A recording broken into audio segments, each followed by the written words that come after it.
नमस्कार, खबर भारत में आप सभी का स्वागत है। मैं हूं आपके साथ प्रियंका गुप्ता। चलिए रुक कर लेते हैं खबरों की ओर। खबरों में बढ़ने से पहले हम एक नजर डालेंगे हेडलाइंस पर।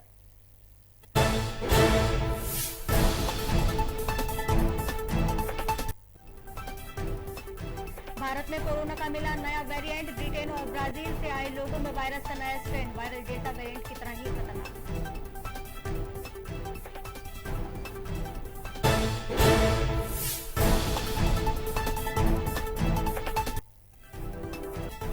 देश में तूफान के बाद मानसून ने दी दस्तक। मुंबई में 3 घंटे तक भारी बारिश से जर्जर इमारतें खाली कराने का आदेश।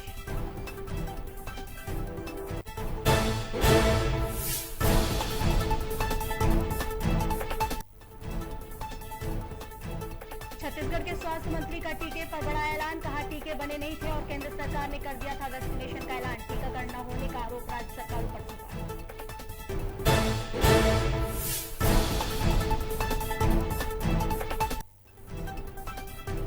मध्य प्रदेश में टीका लगवाने में महिलाओं का आंकड़ा पीछे। पुरुषों के मुकाबले 12% कम महिलाओं ने लगवाई वैक्सीन। टीका लगवाने में इंदौर की रफ्तार भोपाल से 1.5 गुना तेज।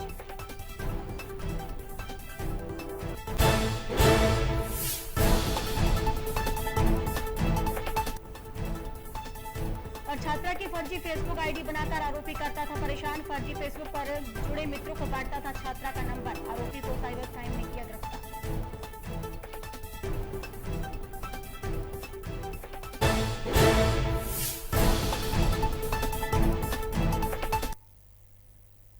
और अब खबर देखते हैं विस्तार से। भारत में कोरोना के कंट्रोल होते ही हालात के बीच डराने वाली तस्वीर सामने आई है।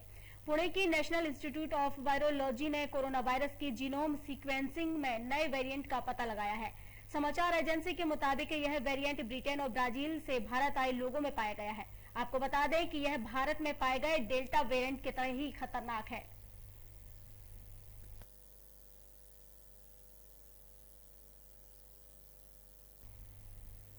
देश में तूफान के बाद मानसून ने दस्तक दे दी है। एक दिन पहले नॉर्थ ईस्ट के राज्यों में पहुंचने के बाद मानसून अब मुंबई सहित महाराष्ट्र के 30% इलाके में अपना असर दिखा रहा है। यहां प्री मानसून एक्टिविटी शुरू हो गई है। मुंबई में आज 3 घंटे जोरदार बारिश हुई, जिसके बाद जर्जर इमारतों को खाली कराने के आदेश दिए गए हैं। वहीं दक्षिण भारत और उत्तरी पूर्वी राज्यों में बारिश का मौसम बना हुआ है। साथ ही पंजाब और हरियाणा में तीखी गर्मी पड़ रही है।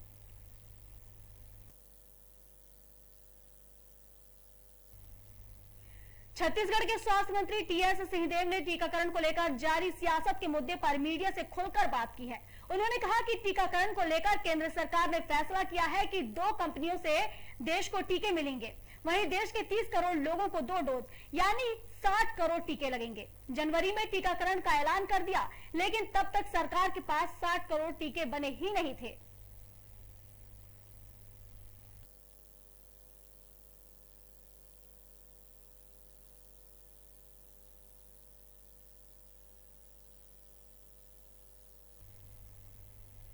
मध्य प्रदेश में कोरोना वैक्सीनेशन का दौर जारी है। वहीं वैक्सीनेशन में महिलाएं पुरुषों से पीछे रह गई हैं। दरअसल वैक्सीनेशन में 26% हिस्सेदारी पुरुषों की है, वहीं महिलाओं की हिस्सेदारी 44% ही रह गई है। इसके अलावा वैक्सीनेशन की दौड़ में 18+ वाले युवा सबसे आगे हैं। 1 महीने में युवा हर एज ग्रुप को पीछे छोड़ चुके हैं। जानकारी के मुताबिक प्रदेश में 1 महीने में 18 से 44 उम्र वाले 42 लाख से अधिक लोगों को वैक्सीन का पहला डोज लग चुका है। आपको बता दें कि वैक्सीनेशन में इंदौर टॉप रहा है। भोपाल, जबलपुर, ग्वालियर काफी पीछे है। वहीं इंदौर की रफ्तार भोपाल से 1.5 गुना तेज चल रही है।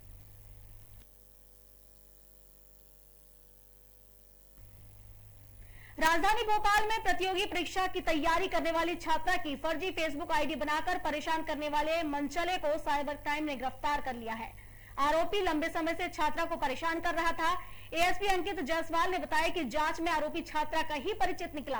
वह फर्जी फेसबुक पर जुड़े मित्रों को छात्रा का मोबाइल नंबर बांटता था। वहीं आरोपी छात्रा से व्हाट्सएप पर अभद्र भाषा का प्रयोग भी करता था और छात्रा से मिलने के लिए दबाव भी बनाता था। ये साइबर भोपाल ने कार्रवाई करते हुए एक आरोपी को गिरफ्तार किया है। ये अपराध पंजीबद्ध हुआ था कल जिसमें से ये जो एक पीड़िता है उसके फर्जी फेसबुक आईडी बनाकर आरोपी ने उसको अरेस्ट किया था और उसको as a call girl portray करते हुए बताया था, जिस वजह से उसको काफ़ी लोगों के फ़ोन आ रहे थे और मेंटल हरासमेंट हो रहा था। इसी के चलते हम लोगों ने इसमें कार्रवाई करते हुए उसे गिरफ्तार किया है। जो ये आरोपी है, ये फरियादी जो पीड़िता है उसकी जान पहचान वाला ही है। इसने पहले भी इसको छेड़खानी करने की कोशिश करी है। इसको और इसकी छोटी बहन को भी परेशान करता था। जब इन लोगों ने इसका विरोध किया तो बदला लेने की मंशा से इसने ये कार्रवाई करी। साइबर अपराध के आंकड़ों में लगातार हो रही बढ़ोतरी पुलिस के लिए चिंता का सबब बन गई है। हालांकि पुलिस एडवाइजरी जारी कर आमजनों को साइबर फ्रॉड से बचने की अपील कर रही है। इसके बावजूद भी अपने लालच के चलते लोग इन अपराधियों के जाल में फंस रहे हैं। भोपाल में साइबर फ्रॉड के जो मामले सामने आए हैं उसमें सोशल मीडिया पर सस्ती दर पर कार बेचने और गिफ्ट हैम्पर देने के बहानों से ठगी की जा रही है। सोशल मीडिया पर सस्ती कार का विज्ञापन देखकर पीड़ित ने फोन के माध्यम से आरोपी से संपर्क किया, जिसके बाद आरोपी ने बहुत ही शातिराना तरीके से 45,000 रुपए अपने खाते में जमा कर लिए। ये 2 साइबर के क्राइम के केस रजिस्टर्ड हुए हैं, जिसमें फेसबुक पर एडवर्टाइजमेंट देख के एक फरियादी हैं जिनके द्वारा फेसबुक एडवर्टाइजमेंट में अल्टो कार 45,000 रुपये में उनको मिल रही है, तो वो लालच में आके उनने उससे कांटेक्ट किया और कहीं ना कहीं वो जो व्यक्ति से कांटेक्ट हुआ, मैसेज किया, उसके द्वारा इन पर टेलीफोनिकली इनका कांटेक्ट हुआ, जिस मोबाइल नंबर से बात हुई।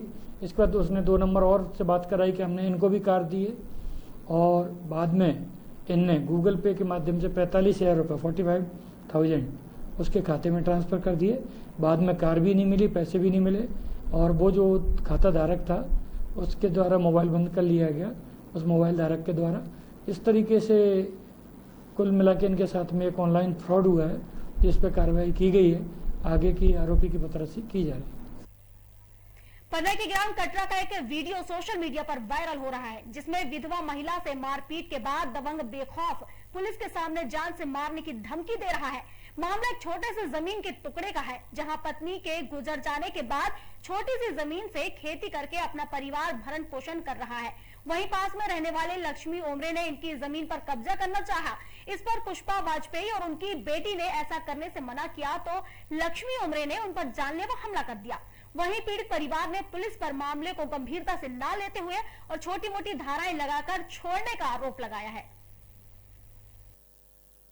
जमीन आते ही हमारी बाड़ी लगी रही, वो आया तो हमारी बाड़ी उखाड़ने लगा।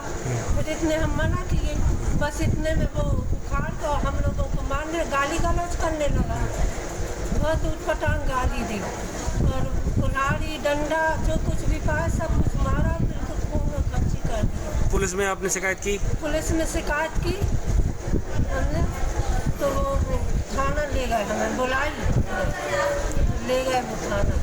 पुलिस की कार्रवाई से संतुष्ट है? नहीं है हम संतुष्ट। कटरा में रहते हैं, ग्राम पंचायत दिलगवा में।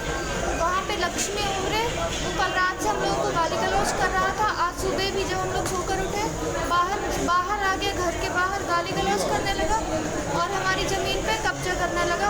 हमारी बाड़ी पहले से ही लगी हुई थी, तो बाड़ी आड़ी उखाड़ने लगा। बाड़ी तो हम लोगों ने मना किया, जब उसका विरोध किया तो हम लोगों को लाठी डंडे उठा के दौड़े सब। हम लोग यहाँ इस पीड़ित परिवार से मिलने आए कि जिस तरह से भाजपा के राज में ये भू माफिया, शराब माफिया और माफिया का आतंक फैला हुआ है, आम जन का रहना मुश्किल हो गया है। इस संबंध में हम लोग पीड़ित परिवार से मिलने आए थे और पुलिस से धारा 327 आईपीसी के तहत मुकदमा दर्ज करने की मांग करते हैं। तो निश्चित तौर पर समझ में नहीं आ रहा है कि ये प्रदेश अध्यक्ष और सांसद महोदय मंत्री जी के क्षेत्र में हो क्या रहा है। एक तरफ भाजपा के मंडल अध्यक्ष, दूसरी तरफ एक विधवा महिला के खिलाफ जिस प्रकार का अत्याचार हो रहा है, कहीं ना कहीं कानून व्यवस्था बिल्कुल चरमरा गई है। या तो हम कहें तो कानून व्यवस्था को भाजपा के बड़े नेताओं का, पुलिस को दबंगों का संरक्षण है, तभी तो इन दबंगों का इस तरीके से अत्याचार हो रहा है। और चलिए बात कर लेते हैं भिंड जिले की। मध्य प्रदेश के भिंड जिले के लाहार क्षेत्र को सबसे पहले कोरोना पर विजय मिली है। भिंड जिले के लाहार अनुविभाग को कोरोना जैसी महामारी से राहत मिल गई है। आपको बता दें कि संपूर्ण लाहार कोरोना से मुक्त हो गया है। अब लाहार में एक भी कोविड का एक्टिव केस नहीं है। इस पर लाहार एसडीएम आर.के. प्रजापति ने कहा कि ग्राउंड स्टाफ को बधाई दी और साथ ही आम नागरिकों से अपील की है कि समस्त नागरिक सोशल डिस्टेंसिंग का पालन करें और मास्क लगाएं।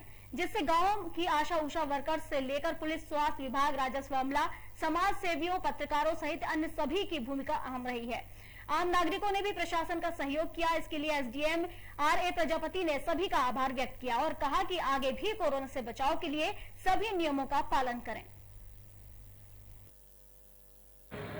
पूरे मनोयोग से कोरोना को भगाने में मदद की गई प्रशासन की। हम लोगों को भी एक सेवा का अवसर मिला। कितना जटिल कार्य है, हम लोग तो भूल गए थे कि हमको घर भी जाना है, कहीं हमारे बाल बच्चे भी हैं, हमारे मदर फादर भी है, कोई बिना छुट्टी लिए किसी शादी विवाह में सब कुछ छोड़ते हुए आज हम, कल तक हमारे यहाँ एक व्यक्ति पॉजिटिव था, शांति देवी करके वार्ड नंबर 15 से, लेकिन आज वो भी नेगेटिव हो गई है। आज की तारीख में हमारे पूरे सब डिवीज़न में रौन से लेकर के आलमपुर तक सिंगल केस पॉजिटिव नहीं है। मध्य प्रदेश में जगहों के नाम बदलने की कवायद एक बार फिर शुरू हो गई है। भोपाल सांसद प्रज्ञा ठाकुर ने हलालपुर बस स्टैंड और लाल घाटी का नाम बदलने को लेकर भोपाल नगर निगम कमिश्नर और मुख्यमंत्री को पत्र लिखा है। साध्वी प्रज्ञा ठाकुर ने हलालपुर बस स्टैंड को हनुमानपुर, लाल घाटी का नाम गुफा मंदिर के प्रथम महंत के नाम से रखने की मांग की है। साथ ही उन्होंने हलाली डैम का नाम बदलने को लेकर भी प्रस्ताव भेजा है।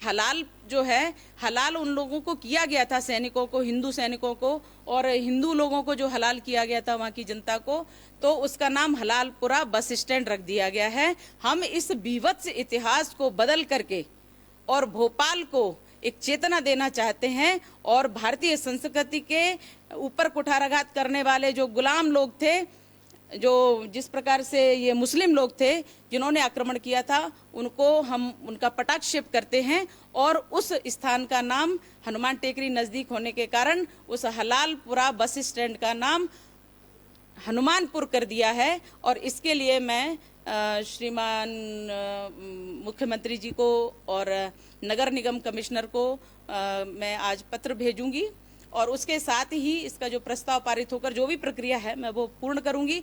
हलाली डैम जो है उसका भी इतिहास है कि जो जितने भी हिंदू राजा हुआ करते थे आसपास, दोस्त मोहम्मद खान ने अपनी सेना के साथ उन सबको हलाल करे, हाथ पैर काट के, गर्दन आदि काट के छोड़ा था। वो लोग तड़प तड़प के वहां मरे, इसलिए उसका नाम हलाली डैम रख दिया गया है। उसका इतिहास भी बीभत्स है, हम उसको भी परिवर्तित करेंगे और उसका नाम भी बहुत अच्छा कुछ रख करके और उसको हम इतिहास को बदल देंगे।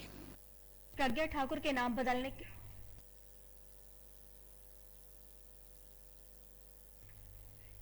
प्रज्ञा ठाकुर के नाम बदलने के बयान के बाद कांग्रेस का भी जवाब तैयार है और सांसद को जमकर आड़े हाथों लिया है। इतना ही नहीं बल्कि पूर्व मंत्री सज्जन सिंह वर्मा ने सांसद प्रज्ञा ठाकुर को ही बदलने की बात कह डाली। उन्होंने प्रज्ञा ठाकुर पर तंज कसते हुए कहा कि सांसद स्थानों के नाम बदलने की बात कर रही है, शायद उन्हें ये पता ही नहीं है कि भोपाल की जनता सांसद को ही बदलने की मांग कर रही है। साथ ही कहा कि सांसद प्रज्ञा ठाकुर एक सांसद नहीं बल्कि एक पोस्टमैन है। प्रधानमंत्री नरेंद्र मोदी जो योजना भेजते हैं उसे लाकर यहाँ परोस देती हैं। उन्हें ये नहीं पता कि भोपाल की जनता ने उन्हें ही बदलने की मांग कर ली है। तो प्रज्ञा ठाकुर जी को बदल दिया जाए, क्योंकि वो समझ गए कि प्रज्ञा ठाकुर एक सांसद नहीं, एक पोस्टमैन है। जो केंद्र की कोई योजना है ला के बता दी, साहब रेलवे स्टेशन ये है, हवाई अड्डा ये हो रहा है। उनके कार्यकाल अभी तक जो बीता है, एक उपलब्धि कोई व्यक्ति नहीं बता सकता। तो ये जो है प्रज्ञा ठाकुर जी पोस्टमैन, मैं तो इनके सब सांसदों को पोस्टमैन बोलता हूँ। खुद के कर्मों से कुछ भी कोई योजना नहीं लाके दी, वो नरेंद्र मोदी बाबा जो भेजता है वो लाके परोस देते हैं कि भैया ये हमने करा है। अरे एक तो उपलब्धि बता दो प्रज्ञा ठाकुर जी के नाम पे। पब्लिक ने भी कह दिया कि भाई तुम जिसका नाम बदलना हो, बहन जी आप बदल लो, हम आपको बदल देंगे।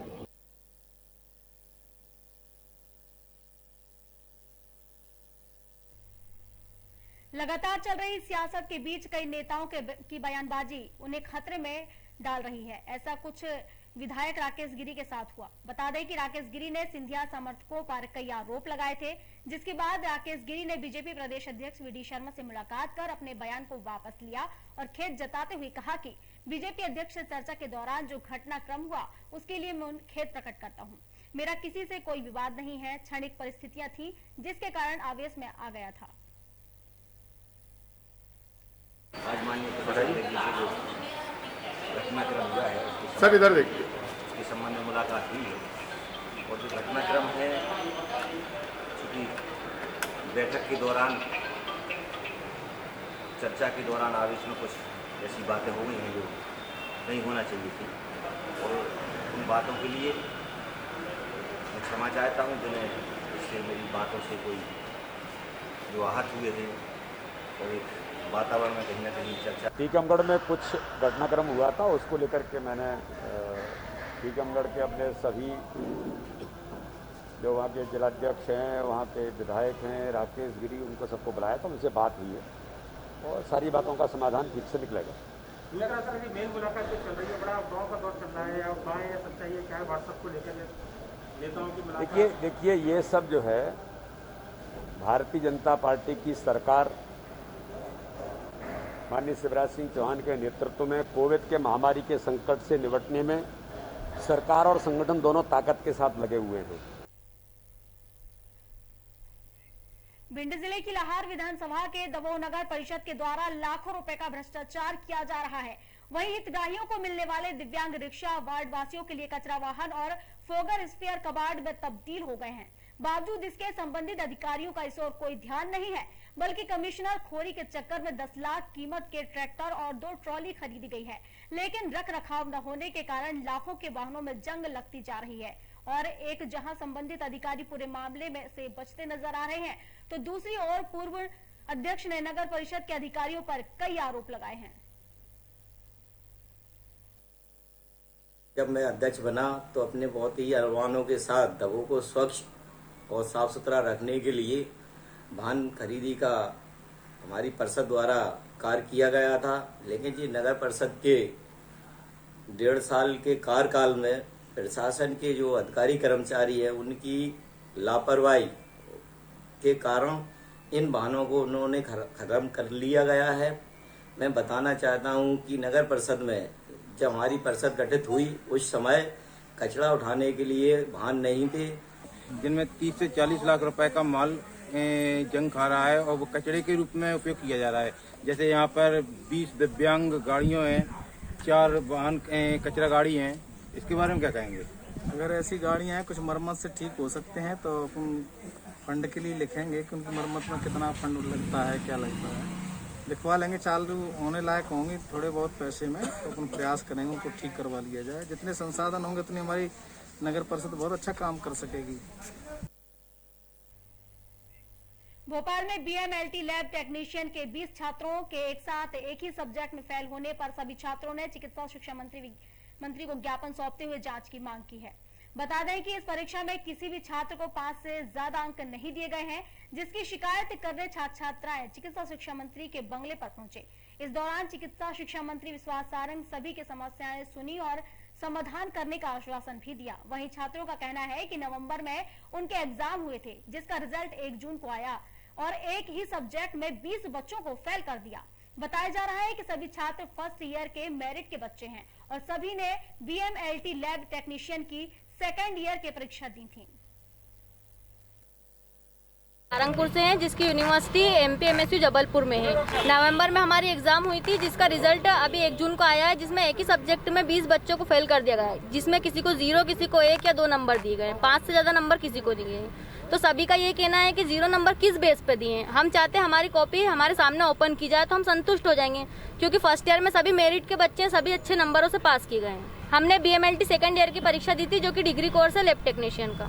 तो मंत्री जी से आप क्या चाहती हैं? मंत्री जी से हम यही चाहते हैं कि हमारी कॉपी जो है हमारे सामने ओपन की जाए यूनिवर्सिटी द्वारा, या फिर रिजल्ट में सुधार किया जाए, क्योंकि हम फेल तो हो नहीं सकते क्योंकि हमारा पेपर अच्छे गए। लगातार प्रदेश में हो रही नेताओं की मुलाकाती पॉलिटिक्स पर भोपाल सांसद साध्वी प्रज्ञा ने कहा कि ये केवल अफवाहें हैं। मुझे लगता है कि शिवराज सिंह चौहान के विरोध लोग चर्चा करते होंगे, ये अफवाह फैलाते होंगे। उन्होंने बिना किसी का नाम लेते हुए कहा कि वे लोग तो ये चाहते होंगे कि अपना शासन महज 15 महीने ही चला पाए। वो तो चाहेंगे ही कि सरकार गिर जाए, मगर ऐसा नहीं होगा। मुझे ऐसा लगता है कि ये अफवाहें हैं और जो माननीय शिवराज जी के विरोधी लोग हैं वो इस प्रकार की चर्चा करते होंगे और ये अफवाह उड़ा देते हैं। जो इस 15 महीने तक ही अपना शासन चला पाया वो तो हमेशा चाहेंगे कि ये सरकार गिर जाए, लेकिन ऐसा कुछ नहीं है। माननीय शिवराज जी बहुत अच्छा कार्य करते हैं और ऐसे कोरोना काल में उन्होंने अपनी पूरी जीवटता दिखाई है। बहुत अच्छे से वो कार्य कर रहे हैं और ये सरकार ऐसे नहीं गिरेगी। कोरोना की धीमी रफ्तार को देखते हुए राजधानी भोपाल में अनलॉक को लेकर नई गाइडलाइन जारी कर दी गई है। जी हां, आपको बता दें कि अब से राजधानी को शनिवार के दिन भी खोलने का निर्णय लिया गया है, यानी गुरुवार से भोपाल को अनलॉक किया जाएगा। वहीं चिकित्सा शिक्षा मंत्री विश्वास सारंग ने व्यापारिक संगठनों के साथ बैठक की। बैठक में टीका लगवाओ और बाजार खुलवाओ का नारा दिया।